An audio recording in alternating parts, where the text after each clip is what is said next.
Shalom, Shalom Ubracha, everyone, and Chag Sameach, Happy Purim to all of you. Oh, it was such a long, miserable, goyish winter. It's time we had a little happiness in our lives. A day of craziness, drinking, eating of sweets, and turning the whole world toihu vabohu, topsy-turvy, to celebrate our continued survival on the planet. I'm Rabbi Sol Solomon of Temple Sons of Bitches in Great Neck, New York, and I want to thank Dave Lefkowitz, the host of Dave's Gone By, for having me back on the show. Last time I was here in December for another happy holiday, Hanukkah, which too many secular Jews mistake for just being a Yiddish version of Christmas. Well, now all I hear is people calling Purim a Hebraic adaptation of Halloween. Toy, wrong and wrong again. Purim is its own happy holiday. It doesn't need John Carpenter for validation. And the story of Purim in a nutshell is this. The king of Persia got angry at his first wife, so he killed her. Single again, he went looking around for a shiksa goddess to be wife number 2. Just like in Cinderella, he found her, only she wasn't what he thought she was. Her name was Esther, and she was being raised by her uncle Mordechai. And Morty told her, look, when you meet the king, be on the safe side. Don't tell him you're Jewish. No, what then, said Esther. I don't know, say a Presbyterian, and for God's sakes, don't show him your Lord and Taylor gift certificate. So Esther played it cool, and soon enough, she was queen of the land. And Uncle Mordechai visited Esther often, and he kept reminding her, remember, if you get your nails done more than 3 times a week, he's gonna suspect. Mordechai even foiled an assassination attempt on the king by 2 of his servants.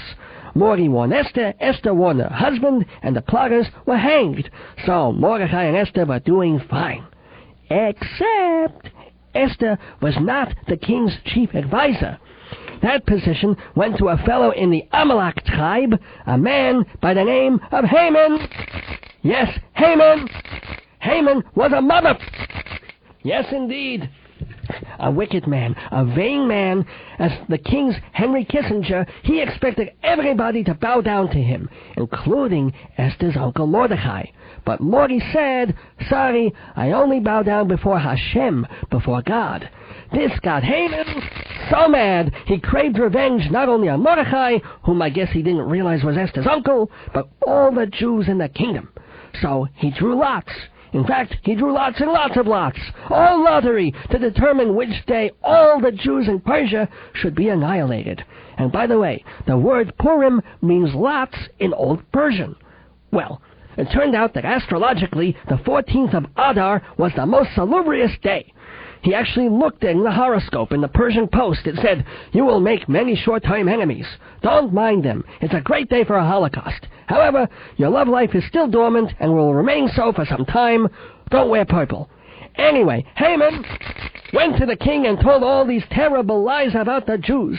Oh, they own the media. Oh, they have undue influence calling for a war with Mesopotamia. Oh, they're ruining Michael Jackson's career. All these horrible slanders which the king believed. His Highness, never one to turn down an opportunity for some bloodletting, went along with his advisor's plan for genocide. Mordechai heard this and went meshuggah, crying and screaming and tearing his clothes and warning all the Jews were going to die. Esther got wind of it and told him, calm down. Tell everybody to fast for 3 days. Pray for me, pray for all of us. She was nervous because a queen isn't allowed to summon a king. It's an offense punishable by, you got it, wifecide. But after the fast, Esther goes to the king and invites him to a big banquet. Typical man, he hears the word food and he's thrilled to be alive. So they have the feast and the king notices Mordechai there. So does Haman. The king is then reminded that Mordechai once saved his tuchus. So before evil Haman can ask the king to kill Mordechai, the king tells him to dress Mordechai like a royal hero and lead him through the streets in a parade. Gritting his teeth, Haman does what he's told. The next night, another banquet. And this time Esther says the magic words, guess who married a Jew? You! And guess what else? There's a guy in your employ who wants to murder me and all my tribe. Who? Said the king. The chief of Homeland Security? No, replied Esther. Your closest advisor. You know his name. It starts with an H. It's not Hubert. It's Haman. Well, that did it for the haymaster. He was hung on the same gallows he had built for Mordecai, and all 10 sons of Haman, all 10 were hung. A couple were well hung, but that's something different. Mordecai was made prime minister and given a directive that the Jews could defend themselves against anyone who tried to vanquish them. It all happened on the 14th day of the month of Adar, Purim Day, a day the Jews could have been butchered, but instead were spared and celebrated. So Mordecai declared it an annual feast day, which over the years has come to include lots of drinking and wearing costumes and masks. Mordecai also started the custom of giving money to the poor and giving gifts of food and candy called shalach manos to our neighbors. That's why it's different from Halloween. The kids go door to door giving people treats rather than taking. No wonder they grow up cranky. But seriously, in the synagogue we read the story of Esther, called the Megillah, first word to last. We dance around, and as you've heard, make a tremendous amount of noise when we hear the name of that Megillah gorilla, Haman. It's to blot out his name, to erase him from our thoughts and from our history.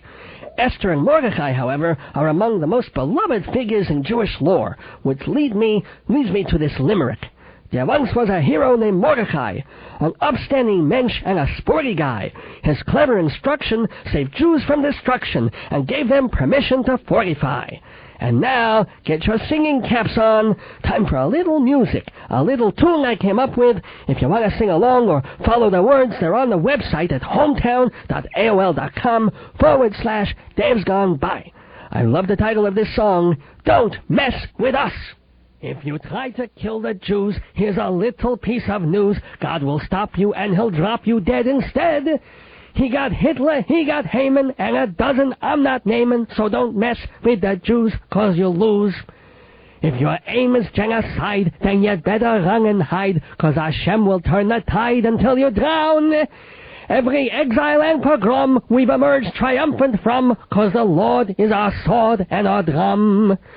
So if you're a neo-Nazi and you think you're hotsy-totsy, or you're blowing up civilians on a bus, you had best leave us alone, or we'll horror on your bones. You'll be stuck, Chuck, so don't muck with us. So listen here, you goyim, every girl and every boyim, anti-Semitism brings you only tears. 'Cause Hashem is in our corner, he will make your mama mourner. For the sake of your kids, be a friend to the Yid. Treat us nice, treat us well, or you'll barbecue in hell. It's been like this for 5,000 years.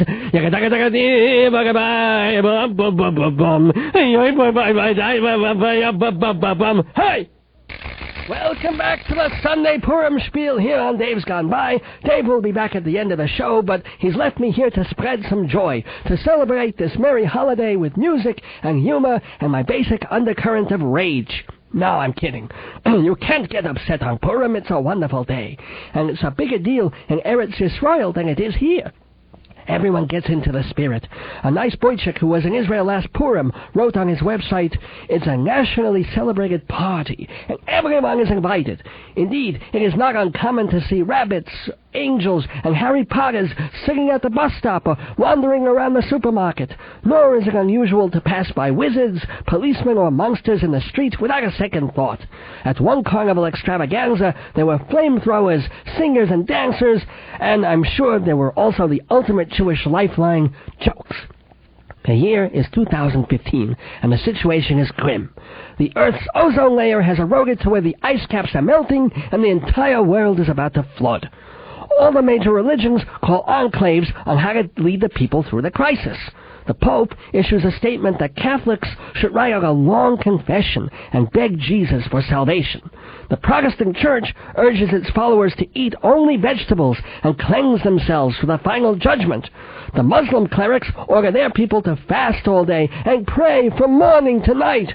The head rabbis argue for an hour, and then they immediately start giving lessons on how to live underwater. That's what it's all about for us.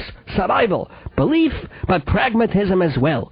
Prayer and practicality. And I'm practically out of time here, so I want to wish you all a Purim Sameach, a glorious springtime. May we all have peace, or at least a great piece of Hamantaschen, this is Rabbi Sol Solomon saying, Shalom Uvracha, from every one of me to every one of you.